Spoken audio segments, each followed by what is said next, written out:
Esta noche tenemos un programa muy interesante. Vamos a hablar de la diferencia entre el SIDA y el HIV. Pero primero déjenme presentarles a mi colega, José Clemente. Lo conozco por muchos años, éramos compañeros de trabajo en una clínica de salud mental. Bienvenido al programa, José. Gracias, gracias. De una manera recurrente se tiende a pensar que el HIV y el SIDA son sinónimos. ¿Nos puede, por favor, aclarar un poquito acerca de este tema?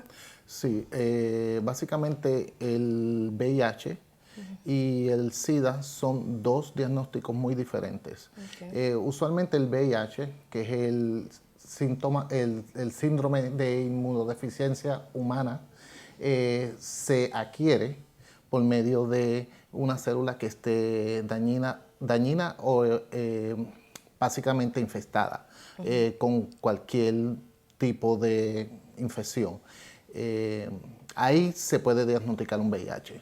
Okay. Si la persona ha tenido una relación con una persona que está ya infestada. Infectada. Ok, pero ¿qué es exactamente el HIV? El HIV es una infección que se adquiere en el sistema inmunológico, donde básicamente las células que le dicen las T-cells o los CD4, los CD4, se infestan.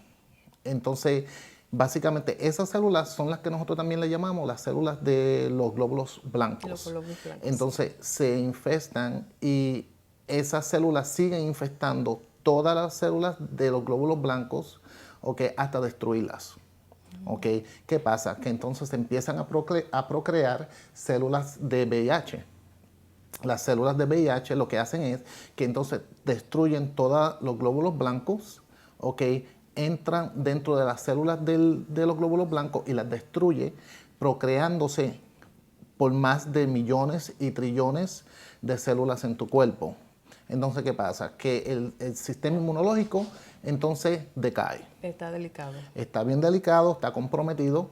Entonces, hay tantas células de VIH en el cuerpo que ya el sistema inmunológico no está trabajando normal. El sistema inmunológico entonces empieza a deteriorarse, donde hay resfriados, donde hay mareos, donde hay vómitos, donde las personas básicamente ya empiezan a sentir síntomas que ya el cuerpo está decayendo. Pero a veces es asintomático. Muchas veces tú no sabes que tienes el HIV hasta que te hacen un examen médico, ¿verdad? Sí, es correcto. Muchas personas le ha cogido hasta 10 años para diagnosticarle un HIV. Wow. ¿Okay? Porque esa enfermedad se esconde en tu cuerpo. Entonces, todo el cuerpo es diferente de cada ser humano. Y eso depende de cuánto más tú te has cuidado. Pero las personas más probablemente a la enfermedad son personas que han tenido sexo, okay, sin protección. Okay. Okay. Las personas que han compartido agujas, okay, con personas infectadas, okay, personas básicamente que usan drogas. Y personas en común que no se protegen. Y también una transfusión de sangre, ¿cierto? Sí, por medio de la transfusión de sangre, ya para una década atrás, muchas personas adquirieron el VIH con transfusión de sangre. Hoy en día no, hoy en día eso se coge a muchas reglas y son más cuidadosos en cuestión cuando uno dona sangre. Y eso, entonces ya eso no está ocurriendo. Yo recuerdo que años atrás, te podría decir específicamente en la época de los 80, principios de los 90, muchas personas murieron a causa del SIDA. Sí. Pero hoy en día yo veo que hay tratamientos y que las personas se mantienen por años, gracias a Dios, por ese tratamiento. ¿Nos podrías hablar un poquito acerca de ese tratamiento? Sí, es correcto. Hay muchas personas que han tomado conciencia del VIH, los que han sido diagnosticados.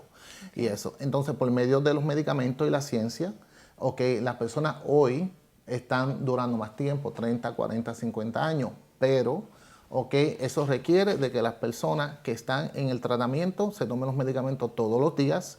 Disciplina. Okay. Es una disciplina, es una educación, okay, donde tú vas a depender de tu cóctel de medicinas para toda la vida. Todas las medicinas tienen que tomarse todos los días al mismo tiempo. Diariamente. Ok, diariamente.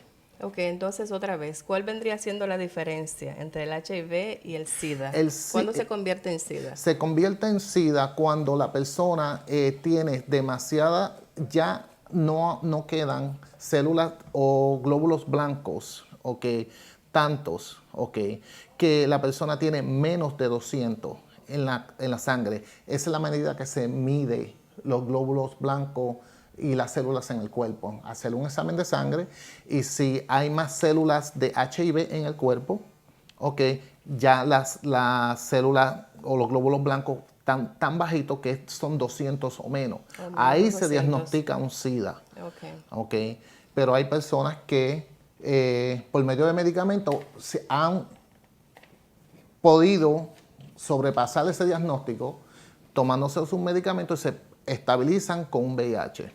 Ok. ¿Cuáles son los métodos de protección? Por ejemplo, ¿me puedes explicar un poquito?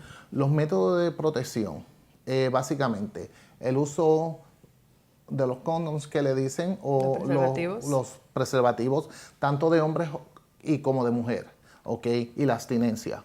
La abstinencia bien importante. No necesariamente tú tienes que estar con una persona y tener sexo con una persona. Hay otra forma de tú complacer a una persona sexualmente sin tener sexo.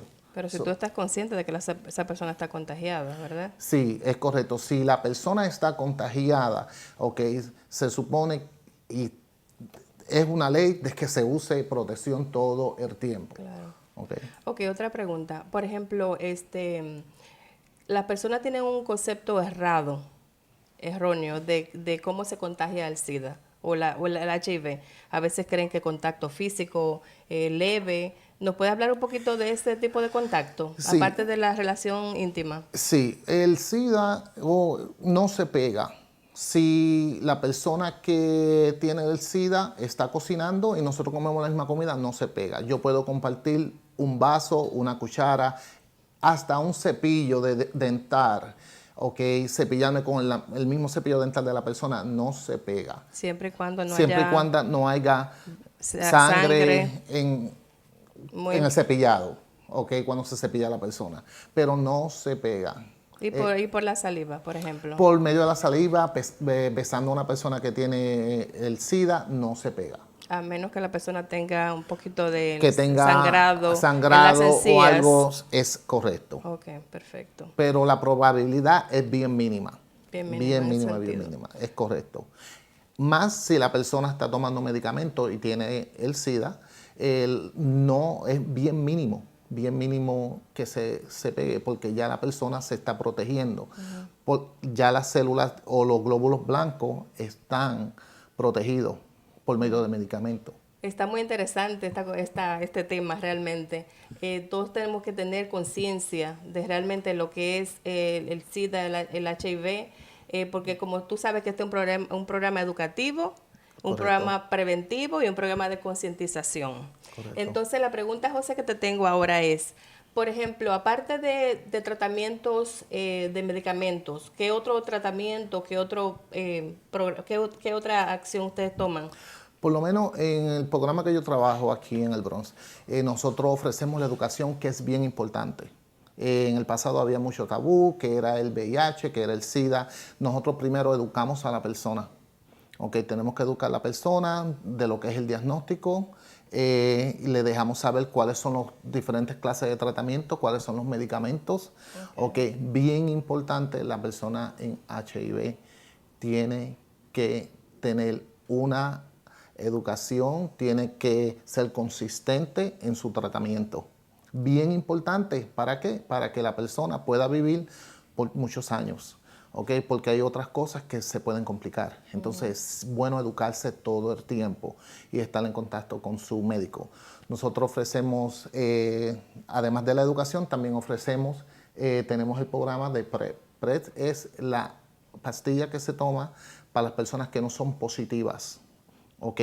Personas como tú, personas como yo, que podemos tomar un tratamiento, una pastilla al día, que se llama Truvada, y la pastilla solamente tú te la tomas preveniendo de que te infestes con una persona que tiene el VIH. Muy interesante la conversación, el tema.